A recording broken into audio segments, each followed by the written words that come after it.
King Charles X of France was the black sheep of his family, but they were still too kind to him. He met an incredibly dark fate, but he deserved so much worse.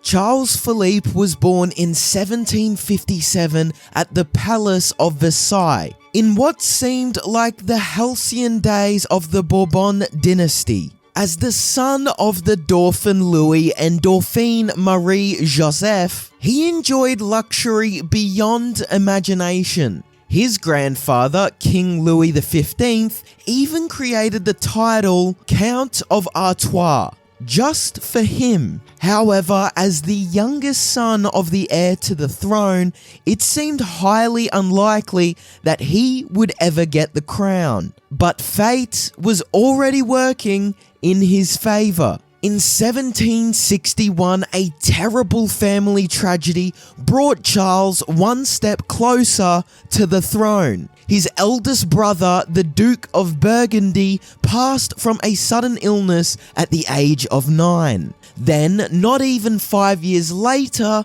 his father also passed on, making Charles second in line for the throne after his next oldest brother, Louis Auguste. But fate wasn't finished with Charles' family just yet. Charles' mother, Marie-Joseph, took the loss of her husband and eldest son particularly hard and never truly recovered. In a cruel and ironic twist, she wouldn't have to suffer long. In 1767, she succumbed to tuberculosis, making Charles and his 4 surviving siblings orphans. Suddenly, the survival of the Bourbon family line was in doubt. In an effort to shore up his family's lineage and power, Charles performed his first royal duty at the age of 16, when he married Marie-Thérèse of Savoy.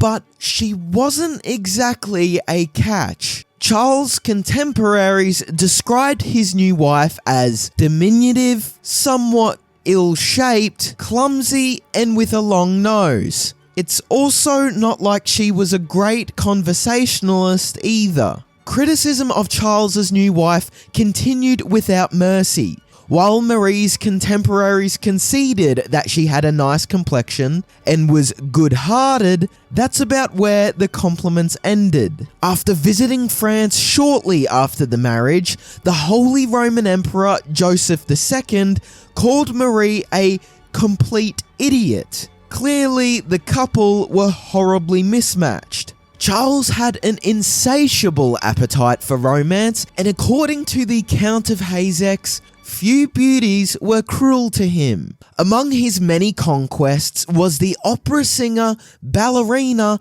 and the lady of the town, Anne Victoire d'Hervieux. But his greatest love was Louise de Palastron, an affair that sparked even greater scandal. Despite preferring his mistresses, Charles still managed to perform his dynastic duty. In 1775, his wife gave birth to their first son, Louis-Antoine, Duke of Angoulême, the first legitimate Bourbon of the next generation. 3 years later, his second son, Charles Ferdinand, Duke of Berry, was born. Not everyone in his family proved so prolific. Thanks to his lavish spending and open affairs, Charles had developed a reputation as King Louis XVI's reckless younger brother.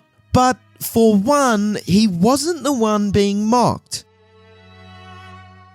Since neither King Louis XVI nor the Count of Provence had fathered children yet, pamphleteers in Paris had a field day, speculating about the king's supposed impotence. Pretty soon, however, he'd reclaim the title of the family's black sheep. On Mardi Gras 1778, the glittering court of Versailles gathered for the masked ball. Charles, of course, attended in disguise along with a new mistress, believing that their masks would hide their true identities. But one keen-eyed observer recognized him immediately. The Duchess of Bourbon, Bathilde d'Orléans. Worse yet, she recognized the woman he was with. Despite the elaborate disguises of the Mardi Gras masked ball, the Duchess of Bourbon recognized his companion for the evening, Anne Michelle Dorothée. Not only was she a lady-in-waiting to Charles's sister, Princess Elizabeth, but she also happened to be married. A serious scandal was brewing. Charles's carefree night at the Royal Opera of Versailles took a turn for the worse when he and Anne realised that the Duchess of Bourbon was watching them. The Duchess, no stranger to court scandals, was already piecing the affair together. To avoid an intimate confrontation, Charles and Anne separated into the crowd, but the damage was done. If Charles had thought the Duchess of Bourbon would simply let his little affair go, he was gravely mistaken. Anne had once been the Duchess's lady-in-waiting, but after capturing her husband's affections, the Duchess threw her out of the household. To see her again arm in arm with the king's brother, no less, was a deliberate insult.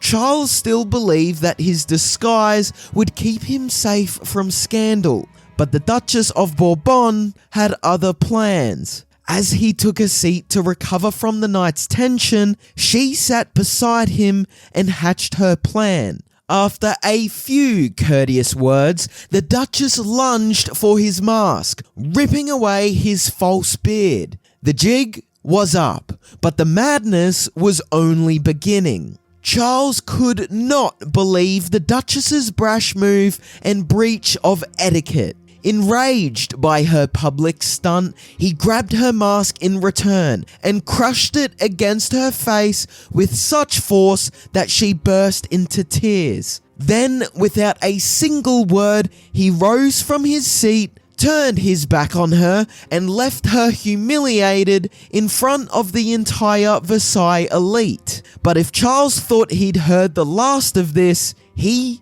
was very wrong. The scandal didn't end when Charles walked away, it got worse. The next evening, the Duchess of Bourbon hosted a lavish dinner and proceeded to tell her guests what had transpired. Adding a few lies and embellishments, she painted herself as the victim of an unprovoked attack, whipping her guests into a fit of righteous indignation. By the end of the night, the French aristocracy demanded revenge. The court's thirst for justice soon spiraled out of control. The public demanded that Charles and the Duke of Bourbon, the Duchess's husband, settle their grievance with a duel. Marie Antoinette, wanting to defend her friend and brother-in-law, intervened as an intermediary. Together with Baron de Bessenval, they came up with a genius idea: give the people what they want. Instead of a real duel, however, they agreed to stage one, and Charles, ever the amateur actor,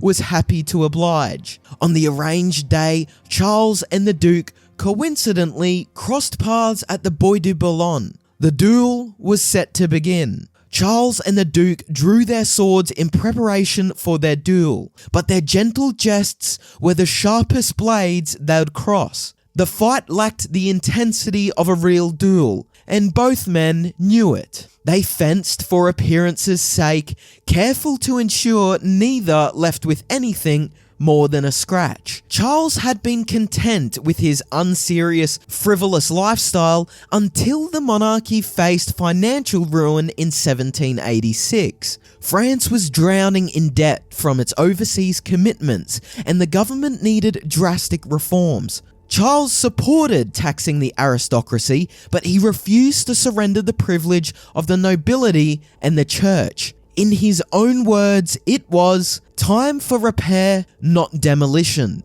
In 1789, as the monarchy's, and by extension, Charles' financial crisis deepened. Hoping to push through much-needed reforms, King Louis XVI convened the Estates General. But Charles, ever the hardline conservative, opposed the Third Estate's demands for greater power. Even his brother accused him of being more of a royalist than the king himself. His hardline, ultra-royalist ambitions would bring ruin to his household.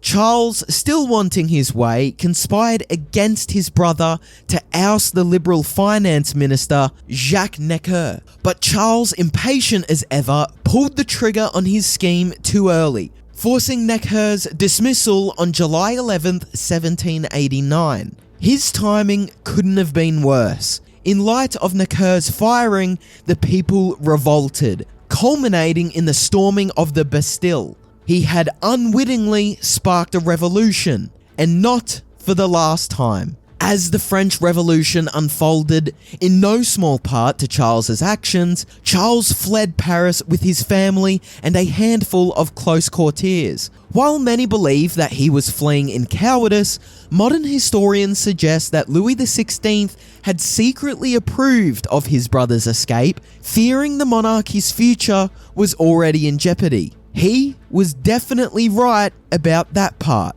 With France no longer safe, Charles and his family sought refuge in Savoy, his wife's homeland. There, they reunited with members of the Condé family, another branch of the Bourbon dynasty. But exile was not to be a single destination. Charles soon moved on to Turin, then eventually to Trier, Germany, under his uncle's protection. By 1791, Charles was on the move again, but this time he left without his wife. As per his instructions, Marie-Thérèse remained behind in Savoy, marking the beginning of their permanent separation. In fact, Charles refused to see her again, even forbidding her from attending their son's wedding. When she passed on in 1805, they had spent more than a decade apart, never reconciling. He had only room for one thing in his heart: his family's lost throne.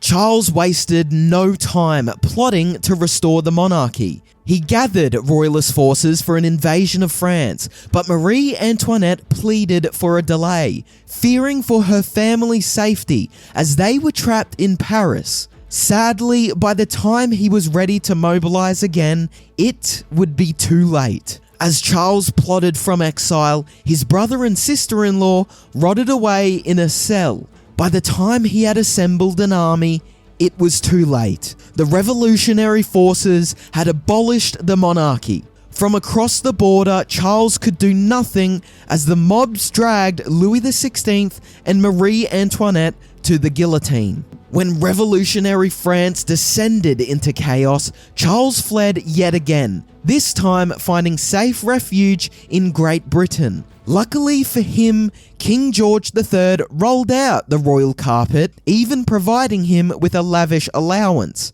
Bouncing between Edinburgh and London, Charles settled down with his longtime mistress, Louise de Palastron. However, Great Britain was never home for Charles. In January 1814, after more than 2 decades in exile, Charles saw his chance to reclaim his throne. Slipping away from London in secret, he raced to join the coalition forces in southern France as they closed in on Napoleon. With his older brother, Louis XVIII, too frail to lead, Charles took charge, holding a royal decree that named him Lieutenant General of France. By April, Napoleon abdicated, paving the way for Charles's return. As Lieutenant General, Charles wasted no time shaping the new France in his own image. While the newly crowned King Louis XVIII was still in England, Charles covertly established an ultra-royalist secret service, operating without the king's knowledge. This network of informants spied on political opponents and crushed dissent, surviving for 5 years in the shadows. That wasn't the only way he undermined his brother's rule. By 1824, Charles's elder brother, King Louis XVIII, was rotting alive. Quite actually, the king had dry and wet gangrene spreading through his legs and spine. Then, on September 16th, 1824, the inevitable finally happened. Louis XVI succumbed, and Charles, at 66 years of age, at last took the throne. The only question was, how long could he keep it? Charles knew he was ruling a fractured France. Some longed for the ancient regime, while others wanted the monarchy gone. His coronation was designed to be a compromise, blending old royal traditions with the new political reality. Even the celebrated writer Chateaubriand praised him, calling Charles affable like Louis XII and frank as Henry IV. But not everyone was quite so convinced. At first, Charles seemed to embrace liberal reforms, doing away with press censorship and touring northern and eastern France to connect with the people. But behind the scenes, he installed ultra-royalists such as Joseph de Villèle throughout his government, making it clear where his true loyalties lay. His next moves left no doubt what he truly wanted. Charles believed his July ordinances would quell dissent. Instead, they ignited a rebellion again. On July 26, 1830, outraged journalists gathered at Le National to denounce the king. Next morning, the monarchist mouthpiece, Le Moniteur Universel, published the ordinances. Journalists responded with a call to arms of their own. Obedience ceases to be a duty. Charles once again had a revolt on his hands. As Paris exploded into unrest, Charles's government panicked. Crowds flooded with chants of "Down with the Bourbons" and "Long live the Charter." Instead of ceding ground, however, Charles doubled down and ordered a crackdown on the protesters. What ensued was riots, looting, and clashes between authorities and the people.